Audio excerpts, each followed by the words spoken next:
2025 Asia cup ടൂർണമെന്റിനുള്ള ഇന്ത്യയുടെ 15 അംഗങ്ങളടങ്ങുന്ന squad പ്രഖ്യാപിക്കുകയുണ്ടായി.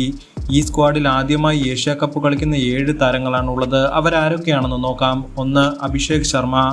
ഇന്ത്യയുടെ യുവതാരം അഭിഷേക് ശർമ്മ ആദ്യമായാണ് ഏഷ്യ കപ്പ് ടൂർണമെന്റിൽ അണിനിരക്കുന്നത്. ഇന്ത്യക്കായി ഇതുവരെ 17 T20 മത്സരങ്ങൾ മാത്രമാണ് താരം കളിച്ചിട്ടുള്ളത്. കഴിഞ്ഞ 2 വർഷങ്ങളിൽ T20 ഫോർമാറ്റിൽ അത്യുഗ്രൻ പ്രകടനങ്ങൾ തന്നെയാണ് അഭിഷേക് ശർമ്മ കാഴ്ചവെച്ചിട്ടുള്ളത്.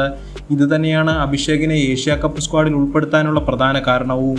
2. ജിതേഷ് ശർമ്മ. ഇതുവരെ ഇന്ത്യക്കായി കേവലം 9 T20 മത്സരങ്ങൾ മാത്രമേ ജിതേഷ് ശർമ്മയ്ക്കും കളിക്കാൻ സാധിച്ചിട്ടുള്ളൂ.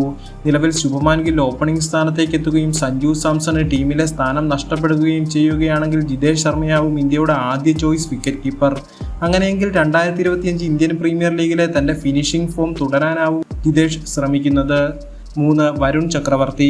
ഗൗതം ഗംഭീർ എന്ന പരിശീലകന് കീഴിൽ കൃത്യമായി അവസരങ്ങൾ വരുൺ ചക്രവർത്തിക്ക് ഇപ്പോൾ ലഭിക്കുന്നുണ്ട്. ഇന്ത്യക്കായി ലോകകപ്പിൽ അണിനിരക്കാനുള്ള അവസരം വരുണിന് ലഭിച്ചിരുന്നു. കഴിഞ്ഞ ചാമ്പ്യൻസ് ട്രോഫിയിലും ഇന്ത്യയുടെ വിജയത്തിൽ പ്രധാന പങ്കുവഹിച്ചത് വരുണിന്റെ മികച്ച പ്രകടനങ്ങൾ തന്നെയാണ്. ഇതിന് ശേഷമാണ് ഇപ്പോൾ ആദ്യ ഏഷ്യ കപ്പ് ടൂർണമെന്റിൽ കളിക്കാനായി വരുൺ ചക്രവർത്തി ഒരുങ്ങുന്നത്. 4. ശിവം ദുബെ. ആദ്യമായി ഏഷ്യ കപ്പ് ടൂർണമെന്റ് കളിക്കാനൊരുങ്ങുന്ന മറ്റൊരു താരം ശിവം ദുബെയാണ്. 2024 IPL ചെന്നൈ സൂപ്പർ കിങ്സിനായി മികച്ച പ്രകടനങ്ങൾ കാഴ്ചവെച്ചതോടെയായിരുന്നു ദുബെ ഇന്ത്യൻ ടീമിന്റെ ശ്രദ്ധയാകർഷിച്ചത്. എന്നാൽ 2025 IPL അത്ര മികച്ച പ്രകടനങ്ങൾ താരത്തിൽ നിന്നുണ്ടായില്ല.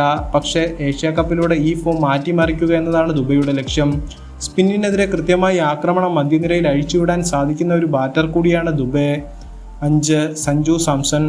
മലയാളി താരം സഞ്ജു സാംസണെ സംബന്ധിച്ച് ഏഷ്യ കപ്പ് വലിയൊരു അവസരമാണ്. ടീമിൽ ഇടം ലഭിക്കുകയാണെങ്കിൽ സഞ്ജു ഓപ്പണറായി മികവ് പുലർത്തണം. അങ്ങനെയെങ്കിൽ ഇന്ത്യയുടെ T20 ടീമിലെ സ്ഥിര സാന്നിധ്യമായി മാറാൻ സഞ്ജു സാംസണ് സാധിക്കും.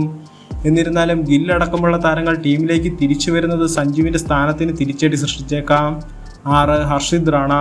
യുവതാരമായ ഹർഷിത് റാണയും തന്റെ ആദ്യ ഏഷ്യ കപ്പ് ടൂർണമെന്റ് കളിക്കാൻ തയ്യാറാവുകയാണ്. ജസ്പ്രീത് ബുംറ, അർഷദീപ് സിംഗ് എന്നീ വമ്പൻ പേസ് ബോളിംഗ് നിരയ്ക്കൊപ്പമാണ് ഇത്തവണ ഹർഷിത് റാണ മികവ് പുലർത്താൻ തയ്യാറാവുന്നത്. 2025 IPL വലിയ രീതിയിൽ മികവ് പുലർത്താൻ താരത്തിന് സാധിച്ചിരുന്നില്ല. അതുകൊണ്ട് തന്നെ റാണയ്ക്ക് ഇതൊരു വലിയ അവസരമാണ്. 7. റിങ്കു സിംഗ്. ഏഷ്യ കപ്പിനുള്ള സ്ക്വാഡിൽ റിങ്കു സിംഗിനെ ഉൾപ്പെടുത്തുമോ എന്നതും വലിയ ചോദ്യചിഹ്നമായി നിന്നിരുന്നു. എന്നാൽ സ്ക്വാഡ് പ്രഖ്യാപിച്ചപ്പോൾ ഇന്ത്യയുടെ മധ്യനിരയിൽ റിങ്കു സിംഗിന്റെ പേരുണ്ടായിരുന്നു. മോശം ഫോം മൂലം സമീപകാലത്ത് ഉയർന്നു വന്ന വിമർശനങ്ങൾക്ക് മറുപടി നൽകാൻ റിങ്കുവിന് കിട്ടിയ ഒരു വലിയ അവസരമാണ് ഇത്തവണത്തെ ഏഷ്യ കപ്പ്.